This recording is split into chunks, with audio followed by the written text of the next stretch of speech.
questions about your specific circumstance. So, so that you don't have to keep looking at me and my reflecting glasses, I will do a slideshow. Okay. So I've called this Podcasting 101, and the idea is just, this is sort of a really basic look at what podcasting is, how to do it. It's kind of overwhelming when you first try to figure it out. It, seems like really simple, like, oh, I'll just talk somewhere and then I'll share it. But there's a lot of pieces to it. And so this is to sort of help demystify what all those pieces are, what you really need to know. A lot of it is just stuff I learned along the way. I did a bunch of research when I was starting, and then a lot of it is just stuff that I learned along the way. So if you don't know who I am, I'm Kelly Pollock. I am the co-host and producer of a podcast called Two Broads Talking Politics. We talk to a lot of progressive candidates and activists and organizations. We usually have 3 episodes a week. Right now, during our first quarantine, we're up to like everyday episodes because I really like podcasting and it keeps me sane.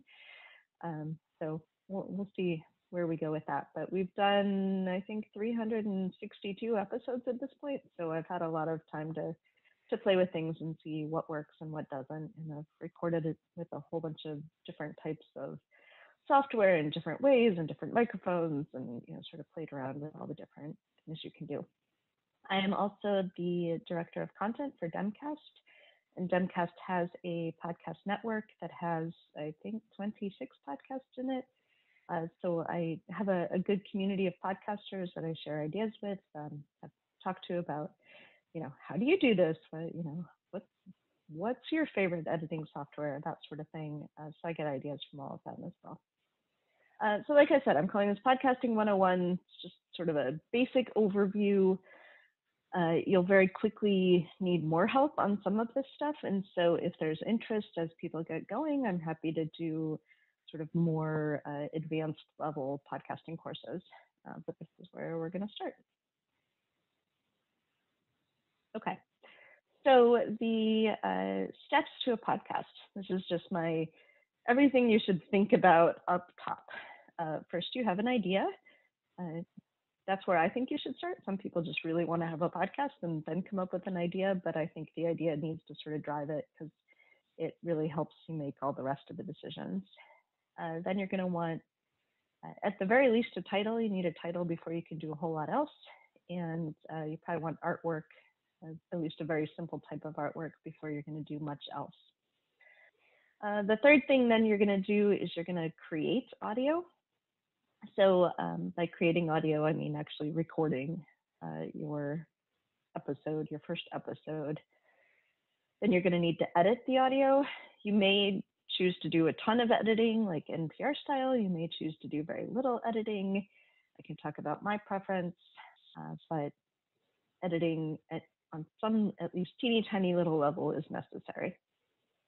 Then you're going to need to host your episode, and that means finding somewhere for your episode to actually live. I'll talk about that in a little more detail. So your episode doesn't live on something like iTunes. It lives somewhere like Buzzsprout. And then the next step is it's distributed out to a bunch of different, what I'll call podcatchers. So that's things like iTunes, Spotify, things like that, or podcatchers. That's where you distribute to. And then last, this is obviously optional, but sharing on social media. Otherwise, no one's going to know that you have a podcast and they won't be listening.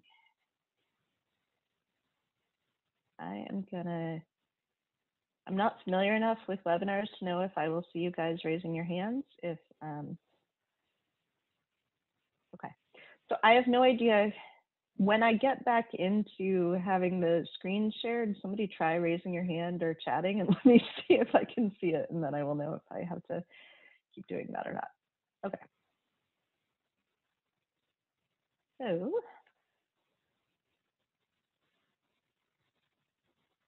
all right, someone try raising your hand or something. Let me see.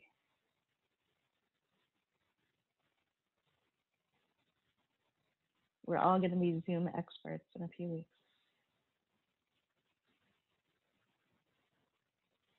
Oh, there's a hand raised.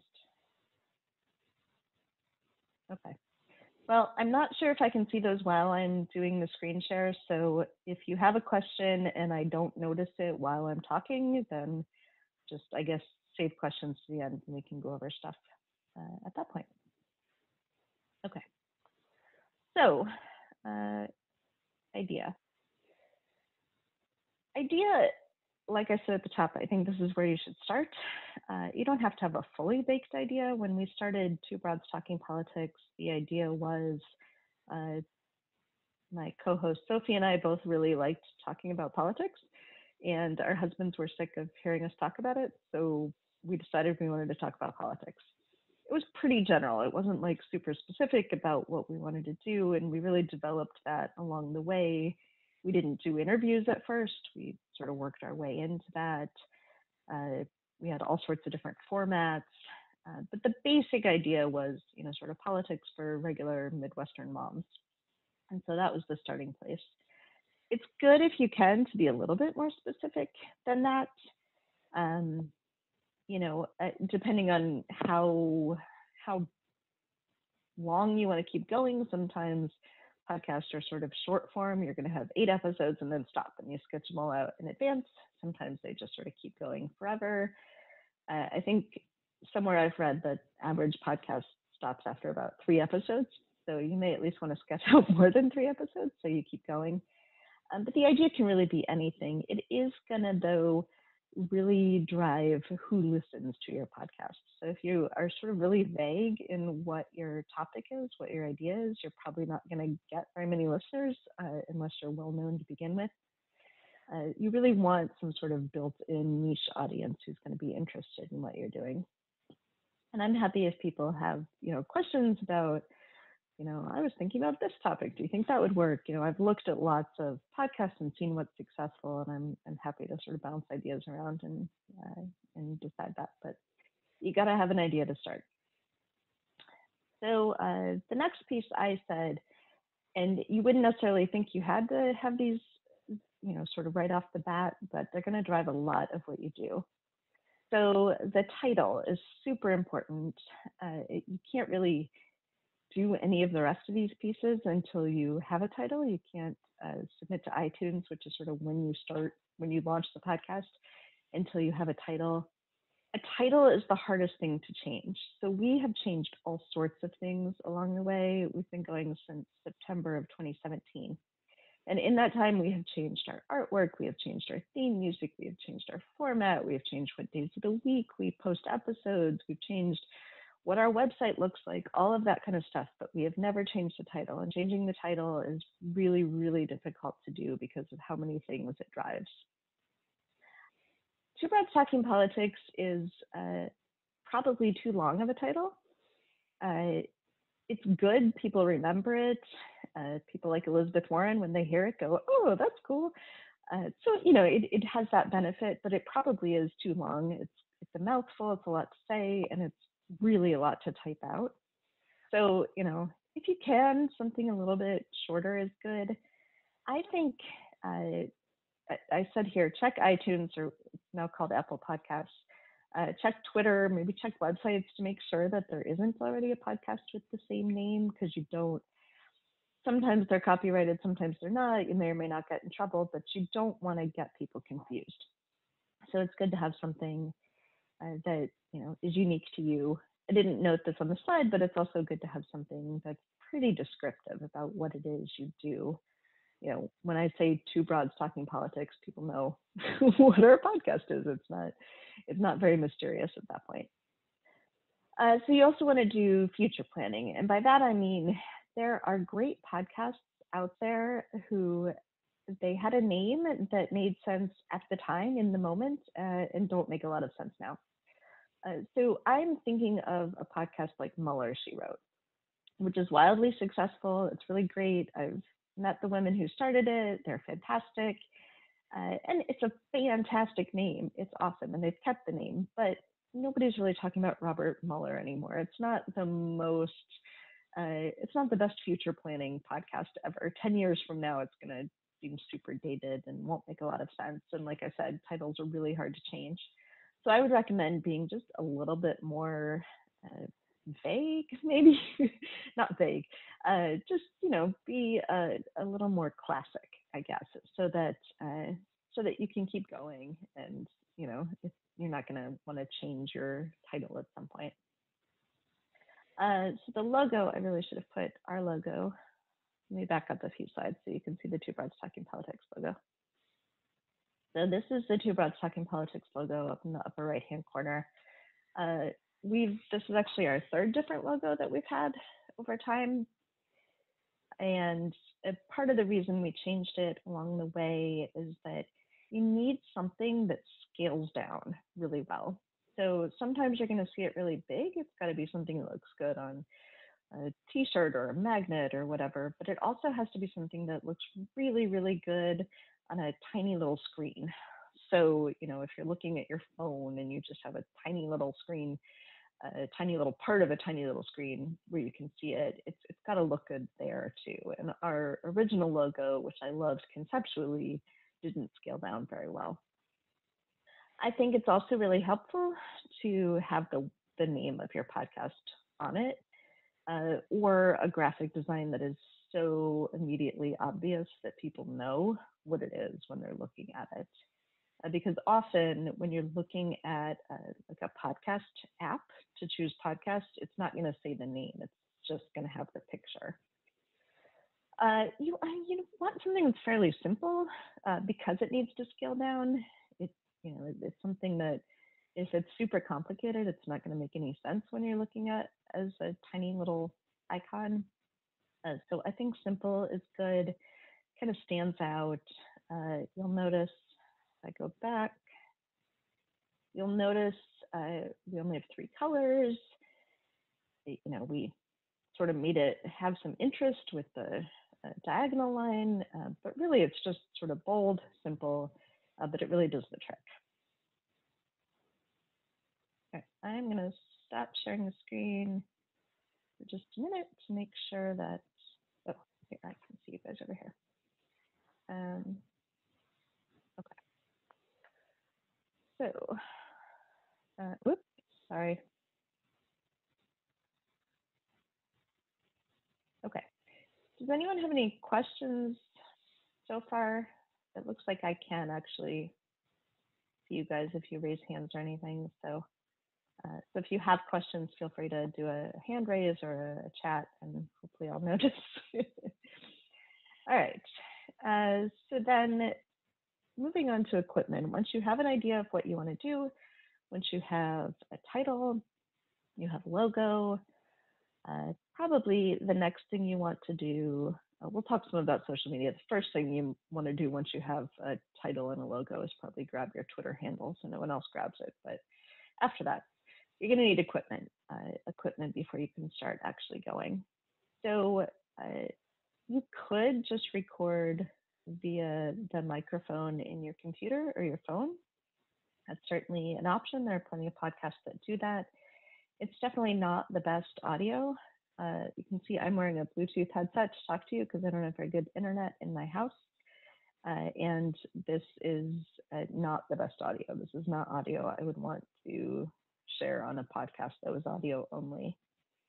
So I would suggest there's 2 kind of mics. There's separate external mics. There's condenser mics and dynamic mics.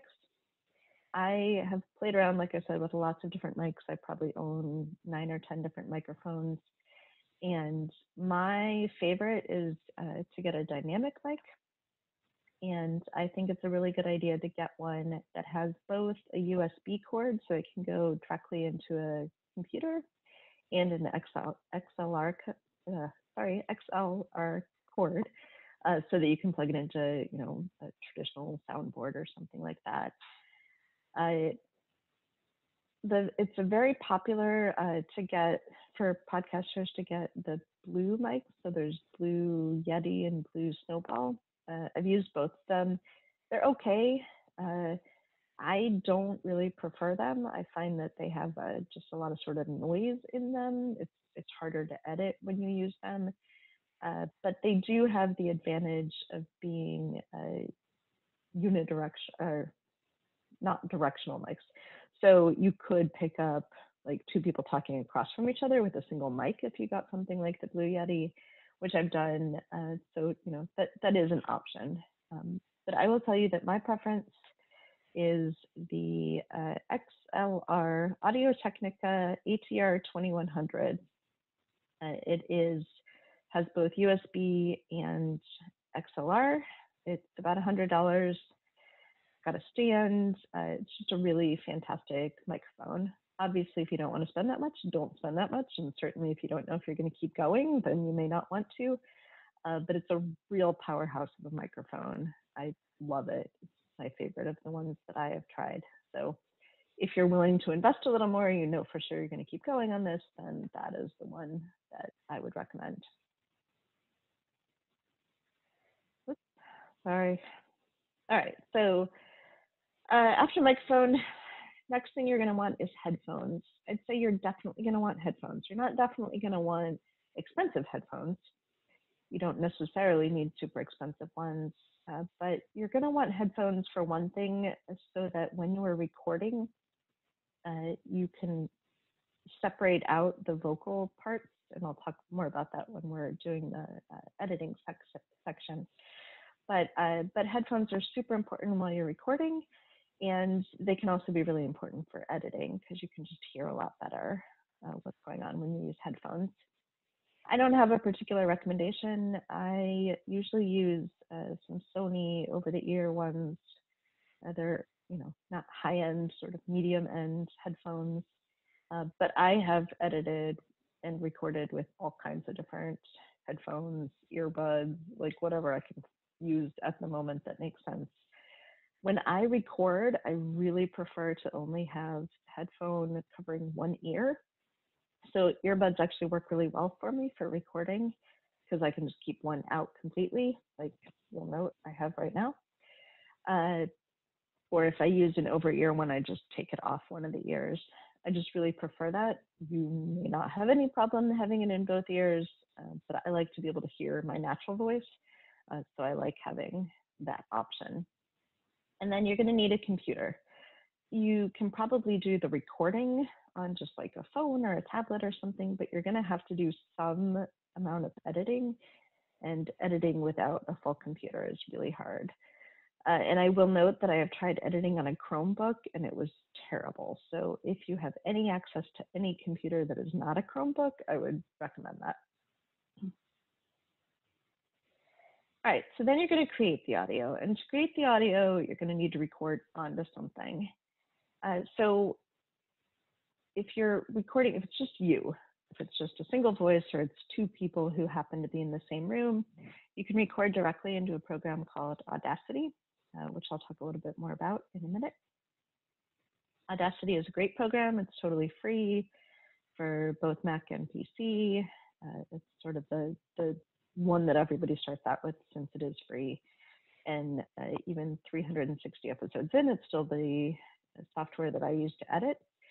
So it's great software. I should note that if you are recording in Audacity and your screensaver comes on, it will totally mess up the recording. So just play around with things before you get too far into recording with an important guest or something. If you need to record remotely, and right now while everyone is in quarantine, probably a lot of people are recording remotely. I've tried a few different things over time. I'll talk about Anchor when we talk about podcast host, but Anchor will let you record remotely. I have mostly used Skype.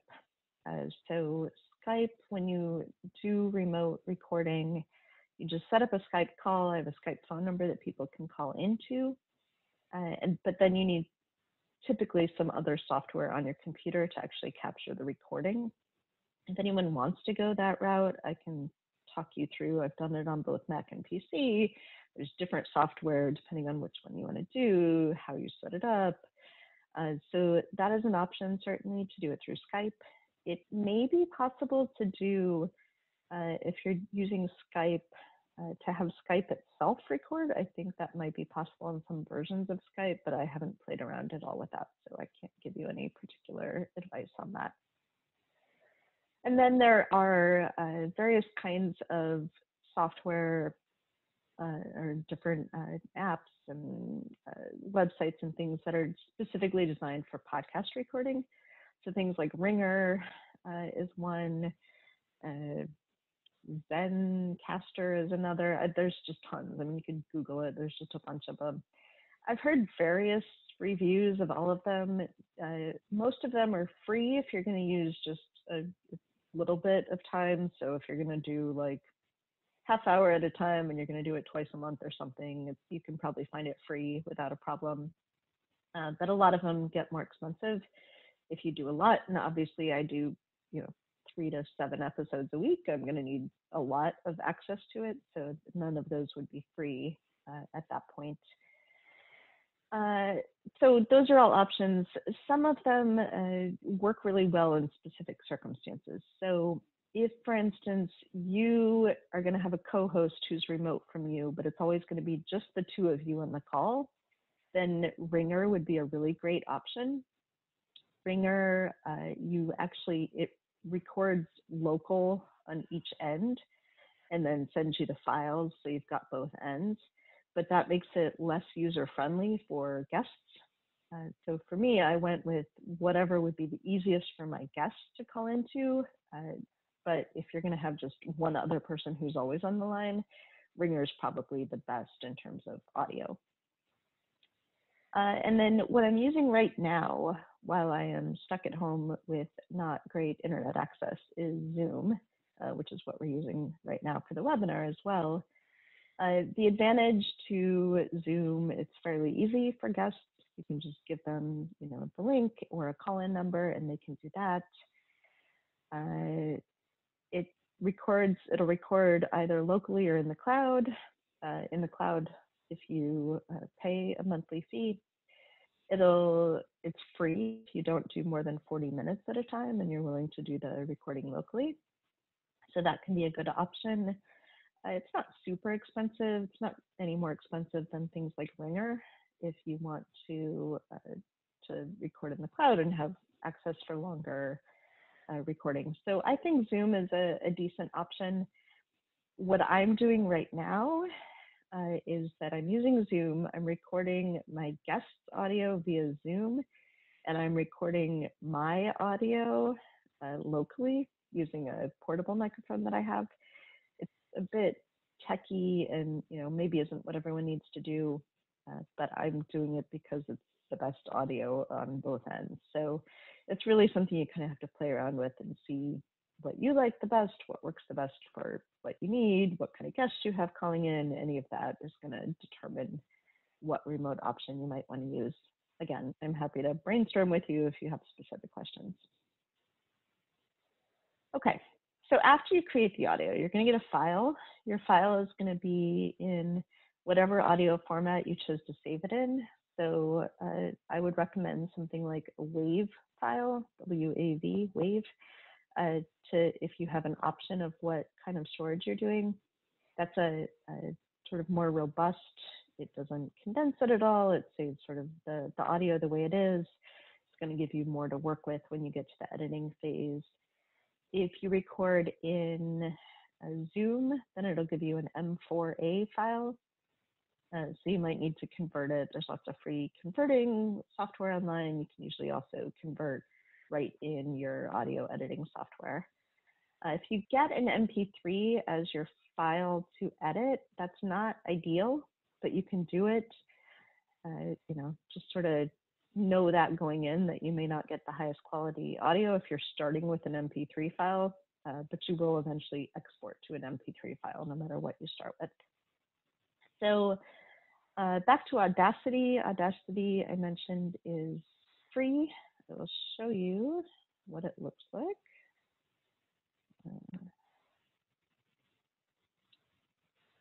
So Audacity looks like this. This is actually the episode that I released earlier today. So, you'll see a bunch of sort of squiggly lines, and you can do things like select a, segment of it and delete. You can silence audio. You can take, if you have 2 tracks, you can split them into two different tracks and edit them separately, or put them together and edit them, at the same time. You can make tracks louder, softer. Chat question. Oh, you can't see. Is that true for everybody? You can't see Audacity? Okay. If people can't see Audacity, I'm not going to be able to teach you Audacity right now anyway. So I would say there's lots of videos that can teach you about how to do Audacity. If there's a lot of interest in Audacity itself, I can do a separate training on Audacity. But for now, the important thing to know is just it's an application that's free, and it's fairly robust. It can't do everything possible for audio editing, but it can do probably the vast majority of what you would want to be able to do. Can you guys see the slideshow again now? Hopefully. So the kinds of things you might want to be editing, you might think, oh, I don't want to do any editing at all. And you might not want to. I like to just go in and sort of clean things up. So sometimes when you're recording, a phone's going to ring in the background, a truck goes by, a dog barks, your kid runs in the room screaming. There might be something that you want to edit out, or you're talking to a guest and the guest starts talking and goes, oh my gosh, can you take that part out? I'm going to start that over. All of that stuff, it's up to you if you're willing to do it, but it just makes it a little bit better listening experience for your audience. I usually edit out if there's a lot of ums and uhs and things, I'll edit those out. That's a personal preference. You wouldn't have to. And I also go through and balance the audio a little bit so that, you might have one person who records a lot louder and the other person's a lot quieter, and you want to balance that a little bit. So Audacity, like I said, is free. GarageBand is free if you have a Mac. I've never edited in GarageBand, but some people swear by it. Adobe Audition is not free. It's not cheap. There are people who say it's the best possible thing to edit podcasts with. If you have it anyway for some reason, might be worth playing with, but otherwise I would say, start with one of the free options. And then Descript I have not used, but I have a friend who swears by it. I guess the advantage is that you can do transcription at the exact same time, which may be super useful depending on what kind of podcast you have. I do not have time to do transcription, given how many episodes we do. I would love to have transcription available. It can be really good for like search engines, searching for your episodes, things like that. So Descript might be worth playing with. It probably has like a free trial or something that you could do, but I think there is some charge for it if you're going to keep using it. And I believe it's web-based. Audacity is a program that you download to your computer. One other thing that I did not put on Edit Audio and should have is that there are various programs out there that will do sort of an initial run through of cleaning up your audio automatically. So I often use a program called Levelator, and I can send you guys the link to it. Levelator is no longer supported. It's a program you download. It's no longer supported. I can't use it on a Mac that has the newest OS because it's not supported there. But I have an old version on an old Mac, and I have it on my PC, and it works great on both of those. You just sort of drag your file into it, and it does a whole bunch of cleanup all on its own. You can also, if you can't access Levelator anymore, you can also use something called Auphonic. And Auphonic is a web-based program. Same thing, you just drag it in, you set some parameters, and it does a bunch of cleanup for you. It's really good. I like using it. It is free up to, I think, 2 hours a month. So 2 hours a month is not enough for me, but it might be enough for you, and so it might be a good option. But I usually do that step as a start. I go through and do a cleanup run first, and then I go through and do my more intense editing. None of these things is required, but I do think it helps. So when you're editing, that's also when you're going to do sort of the production steps. So again, none of these things are required, but you may want to think about doing them. So on our episodes, we always have an intro. It's usually very short, like 15, 20 seconds. Then we play theme music, and I think we play about 30 seconds of theme music, 20 to 30 seconds of theme music. And then at the end, we play end credits. So in the intro, it's just sort of tells people what they're listening to in case they're not sure what they just clicked on. So we will say something like, you're listening to Two Broads Talking Politics. We'll say who the guest is. And that's about it. Some intros are really long, some are really short. That's my preference. But I think it helps to have something at the top. Theme music, of course, completely optional.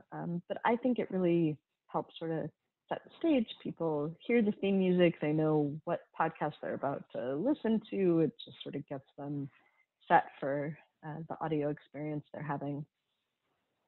Our theme music is a band that someone put me in touch with, had a song, it's on an album, but they were happy for the exposure.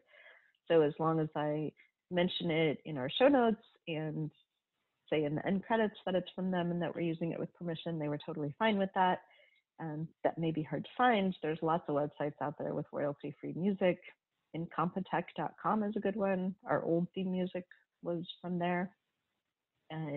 Incompetech.com is also good because you can search by style of music and you can search by length of song. So we usually do shorter episodes now, but for a while we were doing longer episodes with multiple segments, and I would want to put break music in between. And so I would want like 5 seconds or 10 seconds. And so I would look for a very specific genre of music, and I would look for a very specific length of music. So it can be cool to search for those things. End credits, not required. I like to have end credits just to acknowledge the band that we got the music from, acknowledge who did our artwork, which in this case is my husband. Talk about where else you can find us, that we have a website, all of those sorts of things. And then you don't have to remember to say all of them every time. I just have a little MP3 file with our end credits that I just drag on to every episode. So that makes it a little bit easier to do that sort of thing. Okay, so this is probably the most confusing piece of podcasting, I think, is that a lot of people assume that the podcatchers like iTunes are the hosts. Hosts are something separate completely. Generally, you have to pay for. So keep that in mind. You pay often by the amount of storage that you want to use or the features that you want in a podcatcher or in a host. I didn't even put on here the hosts that I use, which is called Spreaker, like speaker with an R in it, Spreaker. I like Spreaker a lot. It's on the pricey end, so I didn't put it as an option. But if you want to know more about Spreaker, I'm happy to talk about it. I need a lot of storage because we have so many episodes, so that was a driving concern for me.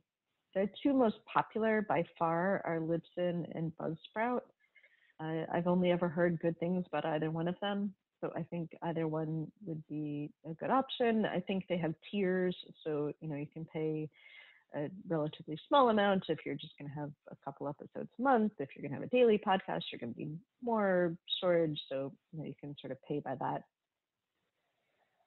Anchor is free. I've never used it, so I have no idea if it's good or not. I know people who use it who seem happy with it, so that may be an option.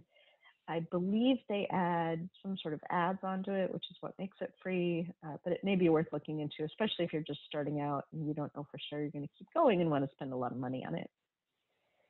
There are people who do kind of their own hosting, so they'll use Squarespace or WordPress if they have a website, and they actually upload the episode to there, and then like in WordPress, you could use a plugin to share out the audio. I've never played with this, so I can't tell you if it's a good idea or not. There are definitely people who do it. I do have a Squarespace website for our podcast, but I haven't tried actually hosting the audio there. I think what you might lose from that is things like statistics on your how many people are listening to your episodes, things like that. So I prefer just paying someone else to be the host and letting them do all those things.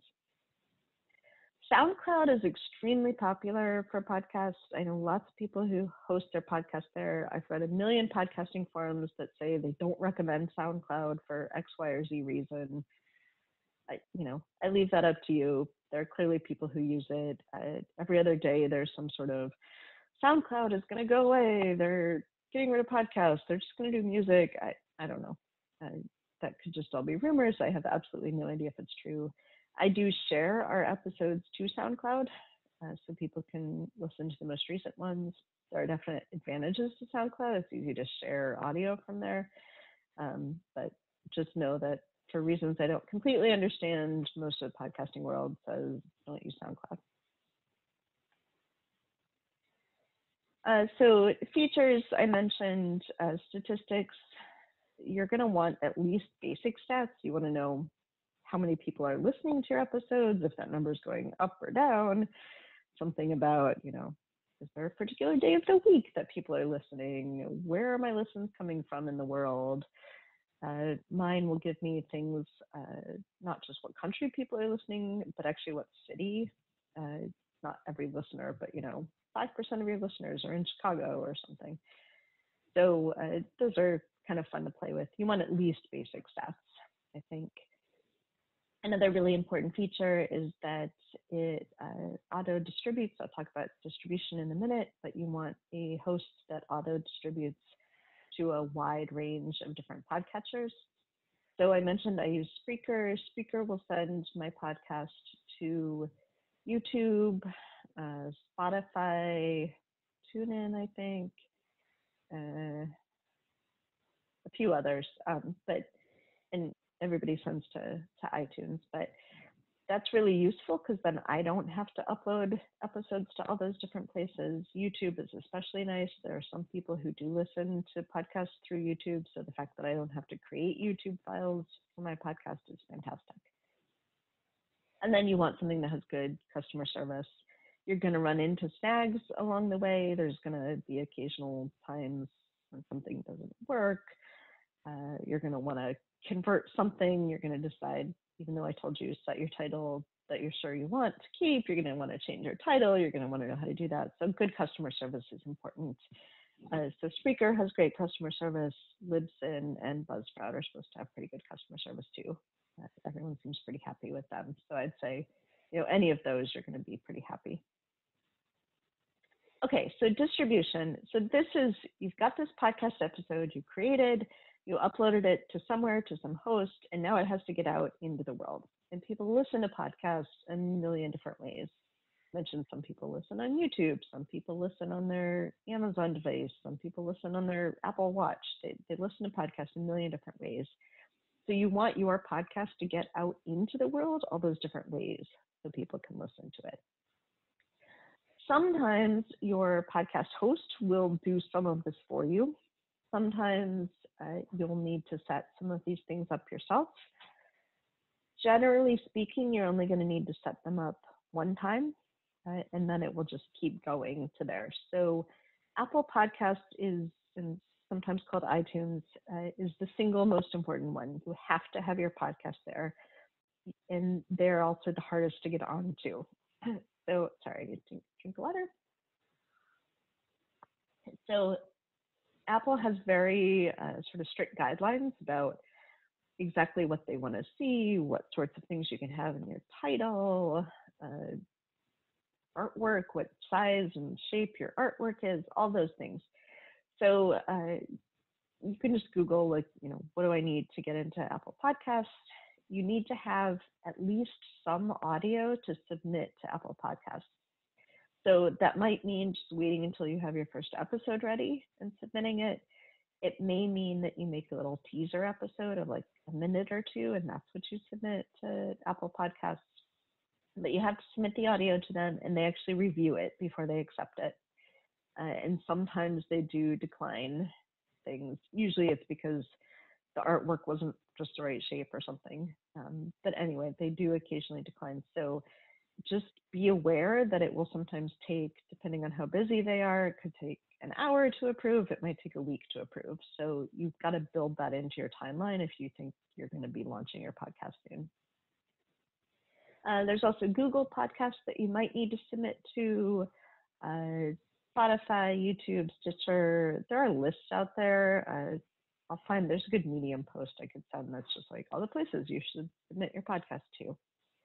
Once you submit it once and they have accepted it, then they will just keep looking at the RSS feed that your host will send out, and they'll get all your new episodes automatically. You don't need to submit it every single time, but you do need to sometimes go through that step the first time so they know you exist.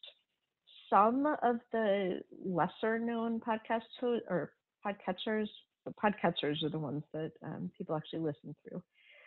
A lot of them are just going to take the Apple podcast feed. So you're not going to need to submit it to everything. You don't need to submit to like Pocket Casts or something, because they're just taking whatever Apple Podcasts has already approved.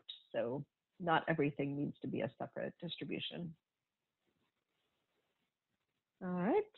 And then the sort of last piece of that is you need to share it. Like I said, you don't have to share on social media, but if you don't, at least at the beginning, no one's going to know it exists.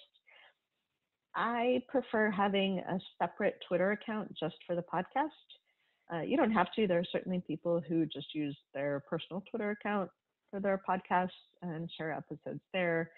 I feel like I have a slightly different Twitter audience between my personal account and my podcast account, so I like having the two separate accounts. At the very least, I share every episode. You can set it to auto share. I go in and actually write a specific tweet for each episode, tag whatever guests I have. So I find that to be pretty useful. Facebook, some people have a group. You'll get more engagement that way. We have a page. It's just easier for us to run. So again, we post episodes on the Facebook page. We might post links to articles that are, about women running for office or something. Sometimes pictures, things like that. But having a Facebook page or group is pretty important. Facebook also, you can do a lot of advertising through. So sometimes, especially when you're just getting started, you might want to pick sort of a niche audience that would be interested in your podcast and do some Facebook advertising. It's not very expensive, and you can just sort of build up an initial audience, and then those people know about it and they'll share with their friends. But just sort of getting the ball rolling on people listening to the podcast at all can be helpful to be on Facebook. Instagram, I haven't done a whole ton with, but you can. People certainly do use Instagram for this. I usually try to at least share like a picture of our guest and say that they're on the podcast. Instagram is hard to do links through, so it's good for sort of alerting people that the podcast exists and sort of keeping them in your universe, but not necessarily good for sharing audio itself.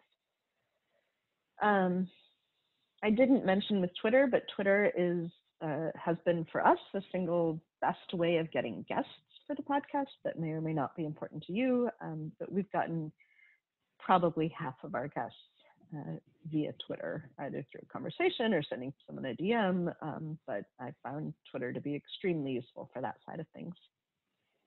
And then, I don't know if you guys are going to be able to see this.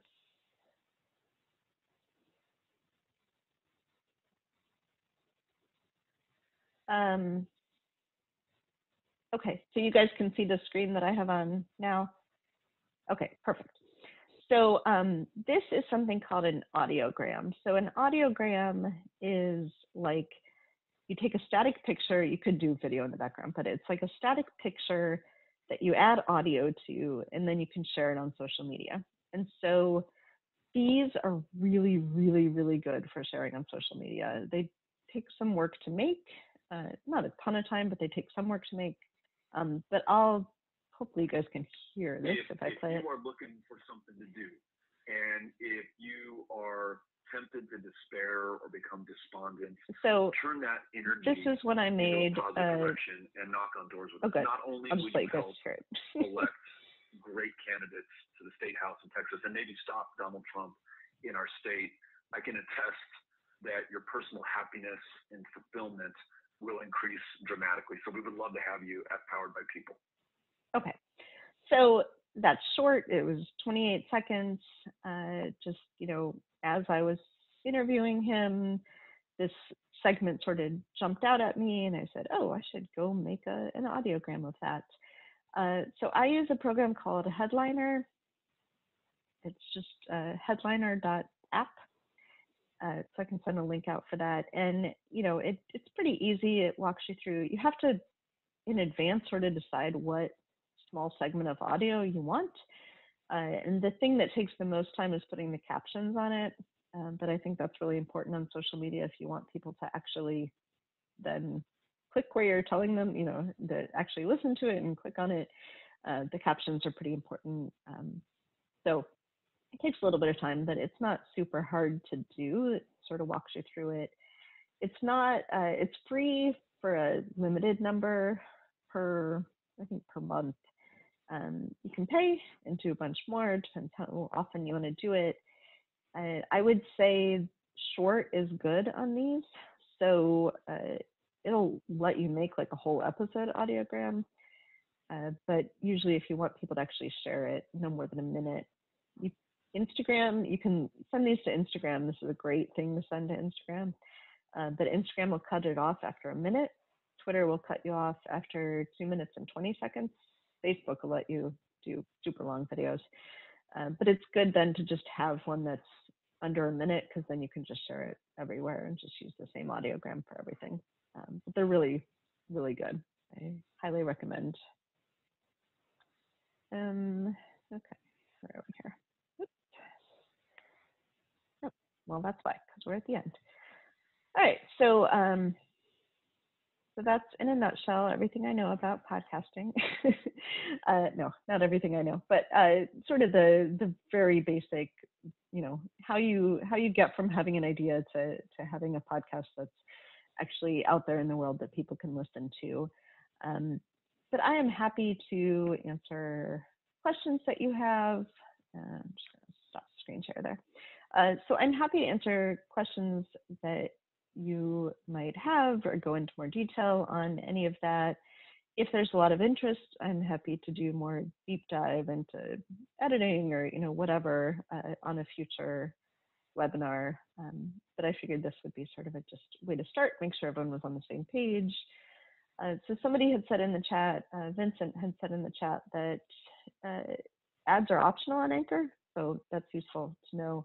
But they do add their logo to your artwork, so that's really important. It's gonna, everyone's gonna just know that you're using Anchor. That doesn't, particularly matter. But it has a particular look. I like the fact that our logo has nothing else on it. That we're not part of a distribution group or anything like that. So, just something to keep in mind. But like I said, if you're just starting out and you don't want to pay a bunch of money, it might be a good reason to use Anchor.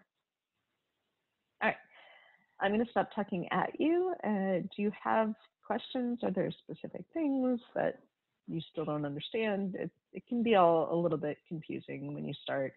I'm very much a just sort of start doing and then figure out what's wrong. So if you want to just start doing and then email me, I'm happy to answer questions and sort of walk you through things that way. Would you recommend prepping episodes in advance before putting on Apple? Yeah, so the sort of typical thing that people will say you should do is having 3 episodes before you launch.